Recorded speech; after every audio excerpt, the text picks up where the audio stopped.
പ്രകൃതി ദുരന്തം നേരിടുകയാണ് ഉത്തരാഖണ്ഡിലെ ഉത്തരകാശിയിലെ മേഘവിസ്ഫോടനത്തിൽ മിന്നൽ പ്രളയം കൂടി ഉണ്ടായിട്ടുണ്ട്. 4 മരണം ഇപ്പോൾ സ്ഥിരീകരിച്ചു കഴിഞ്ഞു. 100-ലധികം പേരെ കാണാതായി.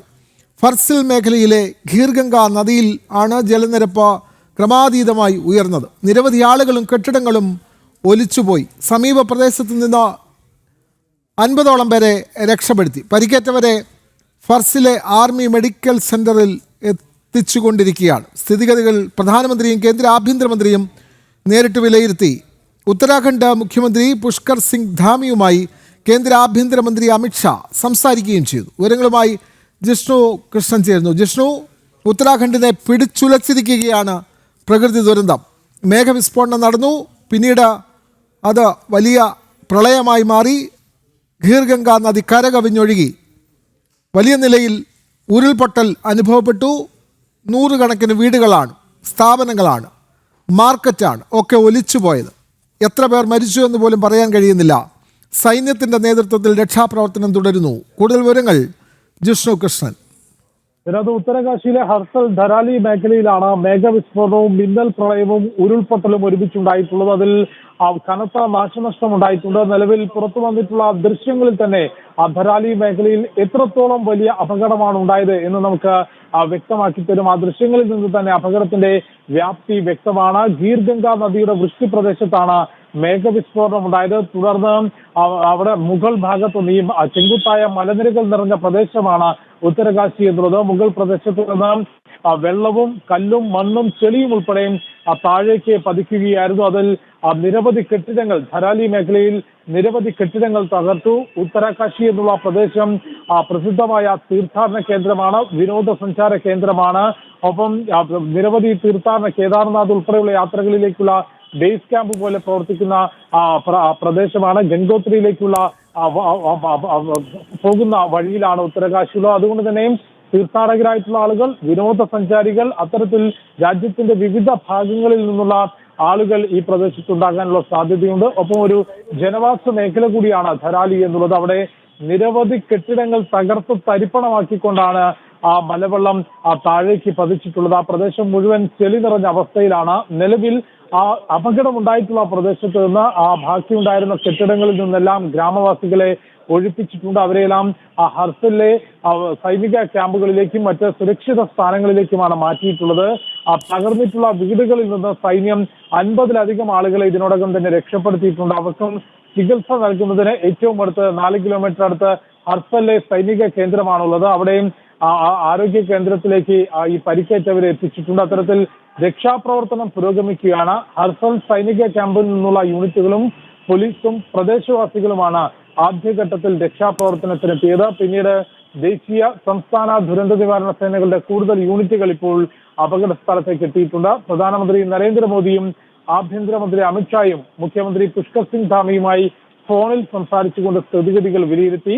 രക്ഷാപ്രവർത്തനത്തിന് സാധ്യമായ എല്ലാ സഹായവും ഉറപ്പാക്കും എന്നാണ് പ്രധാനമന്ത്രി നരേന്ദ്രമോദി വ്യക്തമാക്കിയിട്ടുള്ളത്. നിലവിൽ ഡെറാഡൂണിൽ മുഖ്യമന്ത്രിയുടെ പ്രിൻസിപ്പൽ സെക്രട്ടറിയുടെ നേതൃത്വത്തിൽ പ്രത്യേക കൺട്രോൾ റൂം തുറന്നിട്ടുണ്ട്. അവിടെ നിന്നാണ് ഈ രക്ഷാദൗത്യം ഏകോപിപ്പിക്കുന്നത്. ധരാലി മേഖലയിലേക്ക് ദേശീയ, സംസ്ഥാന ദുരന്ത നിവാരണ സേനയുടെ കൂടുതൽ യൂണിറ്റുകൾ, കൂടുതൽ സൈനിക യൂണിറ്റുകളും എത്തിയിട്ടുണ്ട്. ഒപ്പം വ്യോമസേനയുടെ സഹായം തേടിക്കൊണ്ട് ഹെലികോപ്റ്റർ ഉപയോഗിച്ചുകൊണ്ട് രക്ഷാദൗത്യം എത്രത്തോളം സാധിക്കും എന്നുള്ള ശ്രമം കൂടിയാണ് നടന്നു വരുന്നത്. പക്ഷേ പ്രതികൂലമായ കാലാവസ്ഥ, ഒപ്പം ആ ഭൂപ്രദേശത്തിന്റെ ഒരു പ്രത്യേകതയുമാണ് രക്ഷാദൗത്യത്തിന് വെല്ലുവിളിയായി, ദുഷ്കരമായി നിലനിൽക്കുന്നത്. ചെങ്കുത്തായിട്ടുള്ള മലനിരകളിൽ പലയിടങ്ങളിലും മണ്ണിടിച്ചിലുണ്ടായിട്ടുണ്ട്. ധരാലി മേഖലയിൽ തന്നെ പലയിടങ്ങളിലും മണ്ണിടിച്ചിലുണ്ടായിട്ടുണ്ട്. കാരണം കഴിഞ്ഞ മണിക്കൂറുകളിൽ അതിശക്തമായിട്ടുള്ള മഴയാണ് ഉത്തരാഖണ്ഡിന്റെ ഉയർന്ന മേഖലകളിലെല്ലാം തന്നെ ലഭിച്ചിരുന്നത്.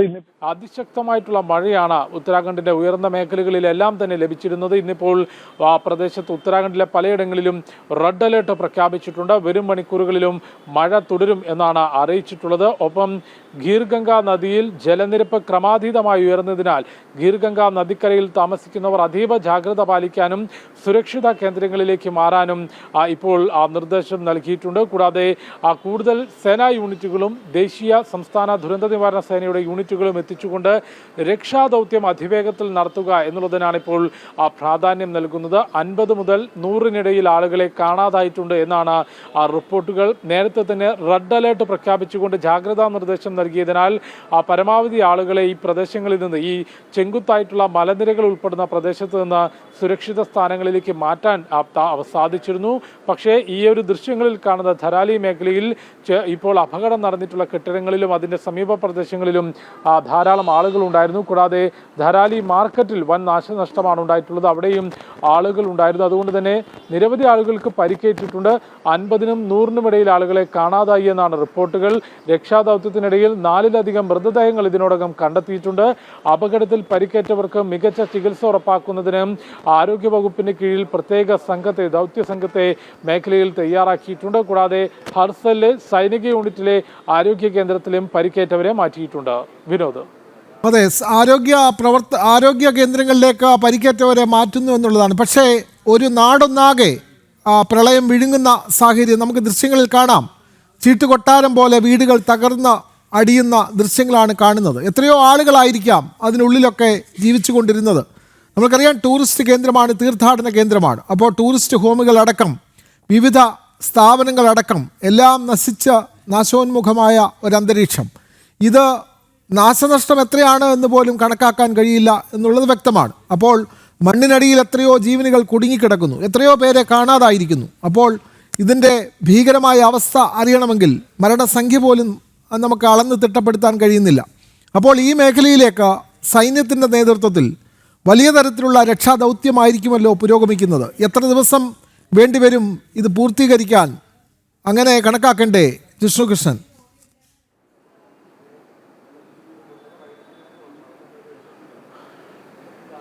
വിനോദ, വലിയ പ്രയത്നം തന്നെ ഈ മേഖലയിലെ രക്ഷാദൗത്യത്തിന് വേണ്ടി വരും എന്നുള്ള കാര്യത്തിൽ യാതൊരു സംശയവുമില്ല. കാരണം ആ ദൃശ്യങ്ങളിൽ നിന്ന് വളരെ വ്യക്തമാണ്. മുകളിൽ നിന്ന് കല്ലും മണ്ണും വെള്ളവും ഉൾപ്പെടെ വന്നുകൊണ്ടാണ് ആ പ്രദേശത്തെ കെട്ടിടങ്ങൾ, ഒരു ഭാഗത്തുള്ള കെട്ടിടങ്ങളെ പൂർണ്ണമായും വിഴുങ്ങിക്കൊണ്ട് ആ കെട്ടിടങ്ങൾ തകർത്തുകൊണ്ട് താഴേക്ക് പതിച്ചിട്ടുള്ളത്. ആ പ്രദേശങ്ങൾ പൂർണ്ണമായും ചളിക്കടിയിലായിട്ടുണ്ട്. അവിടങ്ങളിലേക്ക് എത്തി രക്ഷാദൗത്യം നടത്തുക, കൂടാതെ തകർന്ന വീടുകൾക്കുള്ളിലുള്ള ആളുകളെ രക്ഷപ്പെടുത്തുക, അതെല്ലാം തന്നെ ശ്രമകരമായ ദൗത്യമാണ്. പല കെട്ടിടങ്ങളിലും ഏറ്റവും ഒടുവിൽ ലഭ്യമാകുന്നത് പല കെട്ടിടങ്ങളിൽ നിന്നും ആളുകളെ ഒഴിപ്പിച്ചിരുന്നു എന്നുള്ളതാണ്. അതുകൊണ്ട് തന്നെ വലിയ നാശനഷ്ടം അത് ആളുകളുടെ കാര്യത്തിൽ ഉണ്ടാകില്ല എന്ന് നമുക്ക് പ്രതീക്ഷിക്കാം. അത് സംബന്ധിച്ചൊരു കൃത്യമായിട്ടുള്ള വിവരങ്ങൾ ലഭ്യമാകാൻ എന്തായാലും കൂടുതൽ സമയമെടുക്കും. കാരണം എത്രത്തോളം ആളുകൾ ഈ അപകടത്തിൽ പെട്ടിട്ടുണ്ട് എന്നത് സംബന്ധിച്ച് പോലും ഒരു കണക്കെടുക്കാൻ സാധിക്കാത്ത അവസ്ഥയിലാണ്. കാരണം ആ പ്രദേശത്തുള്ള ആളുകൾക്കപ്പുറത്തേക്ക് വിവിധ ഭാഗങ്ങളിൽ നിന്നുള്ള തീർത്ഥാടകരായിട്ടും വിനോദസഞ്ചാരികളായിട്ടും എത്തിയിട്ടുള്ള ആളുകൾ അവിടെ ഉണ്ടായിരുന്നു. റിസോർട്ടുകളും ഒപ്പം ചെറിയ ഹോം സ്റ്റേകളും ഹോട്ടലുകളും എല്ലാം തന്നെയുണ്ട്. അത്തരം കെട്ടിടങ്ങളും തകർത്തിട്ടുണ്ട്. അവിടങ്ങളിൽ എത്രയധികം ആളുകൾ താമസിച്ചിരുന്നു, അത്തരം കണക്കുകൾ എടുക്കാൻ എടുക്കും എന്നുള്ളത് തന്നെയാണ് മനസ്സിലാക്കുന്നത്. നിലവിൽ ഗാർവാൾ കമ്മീഷണർ ഉൾപ്പെടെ വ്യക്തമാക്കിയിട്ടുള്ളത്, ജില്ലാ മജിസ്ട്രേറ്റും വ്യക്തമാക്കിയിട്ടുള്ളത്, പ്രാഥമിക പരിഗണന നൽകുന്നത് ആളുകളുടെ ജീവൻ രക്ഷിച്ചുകൊണ്ടുള്ള രക്ഷാപ്രവർത്തനത്തിനാണ്. അതിന് സർവമായി സജ്ജീകരണങ്ങൾ നടത്തിയിട്ടുണ്ട് എന്നുള്ളതാണ് വ്യക്തമാക്കിയത്. ഇപ്പോൾ കേന്ദ്ര പ്രതിരോധ മന്ത്രി രാജ്നാഥ് സിംഗും പ്രതികരിച്ചിട്ടുണ്ട്. ഈ രക്ഷാദൗത്യത്തിന് സംസ്ഥാന സർക്കാരിനൊപ്പം എല്ലാ തരത്തിലുമുള്ള പോസിബിളായിട്ടുള്ള എല്ലാ സഹായവും എത്തിക്കും എന്നുള്ളതാണ് പ്രതിരോധ മന്ത്രി രാജ്നാഥ് സിംഗ് വ്യക്തമാക്കിയിട്ടുള്ളത്. ആഭ്യന്തരമന്ത്രി അമിത്ഷായും പ്രധാനമന്ത്രി നരേന്ദ്രമോദിയും ഇതിനോടകം മുഖ്യമന്ത്രി പുഷ്കർ സിംഗ് ധാമിയുമായി ഫോണിൽ സംസാരിച്ചുകൊണ്ട് സ്ഥിതിഗതികൾ വിലയിരുത്തുകയും രക്ഷാദൗത്യത്തിന് സാധ്യമായ എല്ലാ സഹായവും ഉണ്ടാകും എന്ന് ഉറപ്പ് നൽകിയിട്ടുണ്ട്. ഒപ്പം ഈ അപകടം നടന്നിട്ടുള്ള ധരോലി മേഖലയിൽ നിന്ന് വീടുകളിൽ നിന്ന് ആളുകളെ പൂർണ്ണമായും ഒഴിപ്പിക്കുകയാണ്. ഗ്രാമവാസികളെ പൂർണ്ണമായും ഒഴിപ്പിക്കുന്നു. അവരെ സുരക്ഷിത കേന്ദ്രങ്ങളിലേക്കും ഹർസലിലെ സൈനിക കേന്ദ്രത്തിലേക്കുമാണ് ഇപ്പോൾ മാറ്റിക്കൊണ്ടിരിക്കുന്നത്. കൂടാതെ പരിക്കേറ്റവരെയും ഹർസലിലെ സൈനിക കേന്ദ്രത്തിലെ ആരോഗ്യ കേന്ദ്രത്തിലും കൂടാതെ പ്രത്യേക മെഡിക്കൽ ടീം ഇതിനോടകം തന്നെ ഈ സംഭവ സ്ഥലത്തേക്ക് എത്തിക്കാൻ സാധിച്ചിട്ടുണ്ട്. അവരുമാണ് ഈ പരിക്കേറ്റവർക്ക് ചികിത്സ ഉറപ്പാക്കുന്നതിനുള്ള പ്രവർത്തനങ്ങൾ ഏകോപിപ്പിച്ചുകൊണ്ടിരിക്കുന്നത്. ഡെറാഡൂണിൽ അതായത് ഉത്തരാഖണ്ഡിന്റെ തലസ്ഥാനത്ത് പ്രത്യേക കൺട്രോൾ റൂം തുറന്നിട്ടുണ്ട്. അവിടെ മുഖ്യമന്ത്രിയുടെ പ്രിൻസിപ്പൽ സെക്രട്ടറി ജിഷ്ണു, അവിടെ രക്ഷാദൗത്യം പുരോഗമിക്കുകയാണ്. നേരത്തെ ജിഷ്ണു സൂചിപ്പിച്ചതുപോലെ തന്നെ അവിടുത്തെ രക്ഷാപ്രവർത്തനത്തിന് നേതൃത്വം നൽകുന്ന കമ്മീഷണറുടെ വാക്കുകൾ നമ്മൾ അല്പസമയത്തിനകം പ്രേക്ഷകരിലേക്ക് എത്തിക്കും. അദ്ദേഹവും പറഞ്ഞത് അവിടെ മനുഷ്യരുടെ ജീവന് മുൻഗണന എന്നുള്ള നിലയിലാണ്. അപ്പോൾ രക്ഷാദൗത്യം പുരോഗമിക്കുന്നു. സൈന്യവുമായി ചേർന്നുകൊണ്ടുള്ള ഒരു യുദ്ധസമാനമായ ഒരു അന്തരീക്ഷം, അല്ലെങ്കിൽ അവിടെ അത്തരത്തിലുള്ള രക്ഷാദൗത്യമാണ് അവിടെ നടക്കുന്നത്. സൈനികർ കൂടി ഇറങ്ങിക്കൊണ്ടുള്ള രക്ഷാപ്രവർത്തനം അവിടെ നടക്കുന്നു. അത്തരത്തിലുള്ള പ്രവർത്തനത്തിലൂടെ പരമാവധി മനുഷ്യജീവനുകൾ രക്ഷിക്കാനുള്ളൊരു ശ്രമം അവിടെ നടക്കുന്നു. പക്ഷേ മണ്ണിനടിയിൽ നിരവധി ജീവനുകൾ കുടുങ്ങിക്കിടക്കുന്നുണ്ട്, അല്ലെങ്കിൽ നിരവധി പേരുടെ ജീവൻ നഷ്ടപ്പെട്ടിട്ടുണ്ട്. ഇതൊക്കെ വീണ്ടെടുക്കേണ്ടതുണ്ട്. അപ്പോൾ അവിടെ ഈ പ്രളയം നടന്നത് പകൽ സമയമായതുകൊണ്ട് കൂടുതൽ നമ്മൾക്ക് അതിൻ്റെ വ്യാപ്തി ഏകദേശം മനസ്സിലാക്കാൻ സാധിച്ചു എന്നുള്ളതാണ്. രാത്രി കാലത്താണെങ്കിൽ ഇത്ര പോലും അത് എത്രമാത്രം വലിയ ദുരന്തമാണ് എന്ന് അതിൻ്റെ ദൃശ്യങ്ങൾ പോലും ചിലപ്പോൾ കിട്ടുക സാധ്യമല്ല. അപ്പോൾ പകലുണ്ടായ ഈ ദുരന്തം, അതിൻ്റെ രക്ഷാദൗത്യം ഏത് ഘട്ടത്തിലാണെന്ന് പറയാൻ കഴിയുമോ ജിഷ്ണു? വിനോദ്, ഏറെ ശ്രമകരമായ ദൗത്യമാണ് ആ മേഖലയിൽ പുരോഗമിക്കുന്നത്. സൈന്യത്തിന്റെ നേതൃത്വത്തിൽ ഹർസൽ സൈനിക ക്യാമ്പിൽ നിന്നുള്ള സൈനികരാണ് ആദ്യം എത്തിയിട്ടുള്ളത്. കൂടാതെ പോലീസും പ്രദേശവാസികളും സംയുക്തമായാണ് രക്ഷാപ്രവർത്തനം നടത്തുന്നത്. ആ പ്രദേശത്തിന്റെ ഒരു പ്രത്യേകത, ഒപ്പം ദുഷ്കരമായിട്ടുള്ള ആ പ്രദേശത്തിന്റെ ഒരു ഘടനയും നേരത്തെ നമ്മൾ പറഞ്ഞിട്ടുള്ളതാണ്. ചെങ്കുത്തായിട്ടുള്ള മലനിരകളാണ്, അവിടെ മണ്ണിടിഞ്ഞു വീണ് അല്ലെങ്കിൽ വലിയ പ്രളയജലം എത്തി അപകടാവസ്ഥയിലാണ്. അതുകൊണ്ട് അങ്ങോട്ടേക്ക് രക്ഷാദൗത്യം നടത്തുന്ന ഉദ്യോഗസ്ഥർക്ക് പോലും വളരെ ശ്രദ്ധിച്ചും അല്ലെങ്കിൽ അത്രയധികം കരുതലോടുകൂടി വേണം ആ പ്രദേശത്തെ രക്ഷാദൗത്യം നടത്താൻ. കൂടാതെ പ്രതികൂല കാലാവസ്ഥയും രക്ഷാദൗത്യത്തിന് വെല്ലുവിളി സൃഷ്ടിക്കുന്നുണ്ട്. അത്തരത്തിലുള്ള പ്രതിസന്ധികളെല്ലാം തരണം ചെയ്തുകൊണ്ടാണ് രക്ഷാദൗത്യം പുരോഗമിക്കുന്നത്. അതിൽ നിരവധി ആളുകളെ ജീവനോടുകൂടി രക്ഷപ്പെടുത്താൻ സാധിച്ചു എന്ന സന്തോഷകരമായ വാർത്ത നമുക്ക് നൽകാനുണ്ട്. ഒപ്പം ഈ അപകടമുണ്ടായ സമീപ പ്രദേശങ്ങളിൽ നിന്ന്, തകർന്ന വീടുകളിൽ നിന്ന് 50-ലധികം ആളുകളെ സൈന്യം രക്ഷപ്പെടുത്തുകയും ഹർസൽ ക്യാമ്പിലേക്ക്, സൈനിക ക്യാമ്പിലേക്ക് മാറ്റുകയും ചെയ്തിട്ടുണ്ട്. പരിക്കുകളോടുകൂടി രക്ഷപ്പെടുത്തുന്നവരെ എല്ലാം തന്നെ അടിയന്തരമായി ഹർസലിലെ സൈനിക ക്യാമ്പിലെ ആരോഗ്യ കേന്ദ്രത്തിലേക്കും ഒപ്പം സംഭവ സ്ഥലത്തേക്ക് ആരോഗ്യവകുപ്പിന്റെ പ്രത്യേക സംഘങ്ങൾ എത്തിയിട്ടുണ്ട്. അവരുടെ ചികിത്സയ്ക്കുമാണ് വിധേയമാക്കുന്നത്. വിനോദ് സൂചിപ്പിച്ചതുപോലെ മരണസംഖ്യ സംബന്ധിച്ചും ഏറെ വേദനിപ്പിക്കുന്ന നിർഭാഗ്യകരമായിട്ടുള്ള വാർത്തകൾ പുറത്തു വരാനുണ്ട്. ഇതുവരെ 4 മൃതദേഹങ്ങൾ കണ്ടെടുത്തു എന്നുള്ള വാർത്തകൾ പുറത്തു വന്നിട്ടുണ്ട്. ഒപ്പം ആ സമയത്ത് പരമാവധി ആളുകൾ അവിടെ നിന്ന് മാറ്റിയിരുന്നെങ്കിൽ പോലും പല കെട്ടിടങ്ങളിലും ആളുകൾ ഉണ്ടായിരുന്നു. ധരാലി മാർക്കറ്റിൽ ആളുകൾ ഉണ്ടായിരുന്നു. അതുകൊണ്ട് എത്രത്തോളം ആളുകൾ ഈ മണ്ണിൽ, ഈ വെള്ളത്തിലൂടെ ഒലിച്ചു പോയിട്ടുണ്ട്, മണ്ണിനടിയിലായിട്ടുണ്ട് എന്നത് സംബന്ധിച്ചെല്ലാം വിശദമായ സമയമെടുത്തുള്ള രക്ഷാദൗത്യത്തിലൂടെ മാത്രമേ അത് സംബന്ധിച്ചുള്ള കൃത്യമായിട്ടുള്ള അറിവുകളും അവരെ പുറത്തെടുക്കുന്ന നടപടികളും സാധ്യമാകൂ. അത്രയും ദുഷ്കരമാണ് ആ മേഖലയിലെ രക്ഷാദൗത്യം. അത് പുരോഗമിക്കുകയാണ്. സൈന്യം, ദേശീയ ദുരന്ത നിവാരണ സേന, സംസ്ഥാന ദുരന്ത നിവാരണ സേന, പോലീസ്, പ്രദേശവാസികൾ ഇവരെല്ലാം സംയുക്തമായിട്ടാണ് ആ പ്രദേശത്ത് ധരാലി മേഖലയിൽ ഇപ്പോൾ രക്ഷാദൗത്യം നടക്കുന്നത്. ഒപ്പം മറ്റു പലയിടങ്ങളിലും മണ്ണിടിച്ചിലുണ്ടായിട്ടുണ്ട്.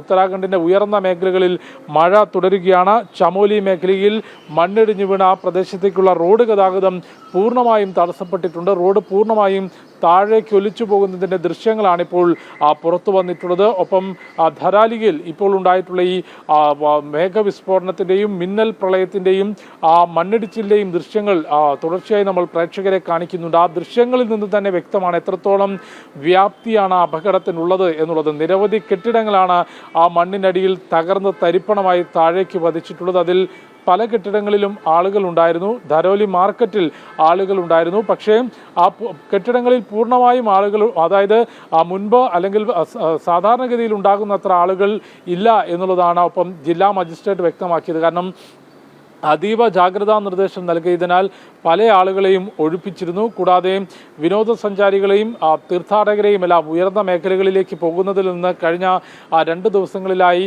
വലിയ രീതിയിലുള്ള നിർദ്ദേശങ്ങൾ, കർക്കശമായ നിലപാടുകൾ സ്വീകരിച്ചിരുന്നു. അതുകൊണ്ട് സാധാരണഗതിയിൽ ഉണ്ടാകുന്ന അത്ര ആളുകൾ ഈ ധരാലി മേഖലയിൽ ഉണ്ടായിരുന്നില്ല എന്നുള്ളത് ആശ്വാസകരമായിട്ടുള്ള വാർത്തയാണ്. അതുകൊണ്ട് ആ ഒരു വലിയ രീതിയിലുള്ള അപകടത്തിലേക്ക്, വലിയ ആൾനാശത്തിലേക്ക് ഈ ഒരു അപകടം പോകില്ല എന്ന് നമുക്ക് വിശ്വസിക്കാം, അല്ലെങ്കിൽ പ്രതീക്ഷിക്കാം. ഏതായാലും രക്ഷാദൗത്യം തുടരുകയാണ്. സൈന്യവും ദുരന്ത നിവാരണ സേനയും പോലീസും പ്രദേശവാസികളും സംയുക്തമായാണ് രക്ഷാദൗത്യം നടത്തുന്നത്. വ്യോമസേനയുടെ സഹായത്തോടുകൂടി ഹെലികോപ്റ്ററുകൾ ഉൾപ്പെടെ ഉപയോഗിച്ചുകൊണ്ട് രക്ഷാദൗത്യം വേഗത്തിലാക്കാനുള്ള ശ്രമങ്ങൾ നടക്കുന്നുണ്ട്. കേന്ദ്ര ആഭ്യന്തരമന്ത്രി അമിത്ഷാ, പ്രതിരോധ മന്ത്രി രാജ്നാഥ് സിംഗ്, പ്രധാനമന്ത്രി നരേന്ദ്രമോദി എന്നിവർ മുഖ്യമന്ത്രി പുഷ്കർ സിംഗ് ധാമിയുമായി ഫോണിൽ സംസാരിച്ചുകൊണ്ട് സ്ഥിതിഗതികൾ വിലയിരുത്തി. സാധ്യമായ എല്ലാ സഹായവും ഉറപ്പാക്കുമെന്നാണ് പ്രധാനമന്ത്രി ഉൾപ്പെടെയുള്ളവർ കേന്ദ്ര സർക്കാരിൻ്റെ ഭാഗത്തു നിന്ന് വ്യക്തമാക്കിയിട്ടുള്ളത്. മുഖ്യമന്ത്രിയുടെ ഓഫീസ് നേരിട്ട് ഈ രക്ഷാദൗത്യം ഏകോപിപ്പിക്കുന്നു. മുഖ്യമന്ത്രിയുടെ പ്രിൻസിപ്പൽ സെക്രട്ടറിയുടെ നേതൃത്വത്തിൽ ഉത്തരാഖണ്ഡിന്റെ തലസ്ഥാനത്ത് ഡെറാഡൂണിൽ പ്രത്യേക കൺട്രോൾ റൂം തുറന്നുകൊണ്ടാണ് ഈ ആകെ രക്ഷാദൗത്യം ഏകോപിപ്പിക്കുന്നത്. സൈന്യത്തിന്റെ നേതൃത്വത്തിൽ ഹർസലിലെ സൈനിക യൂണിറ്റാണ് ആദ്യം സംഭവ സ്ഥലത്തേക്ക് എത്തിയിട്ടുള്ളത്. പരമാവധി ആളുകളുടെ ജീവന് പ്രാധാന്യം കൊടുത്തുകൊണ്ടുള്ള രക്ഷാദൗത്യമാണ്.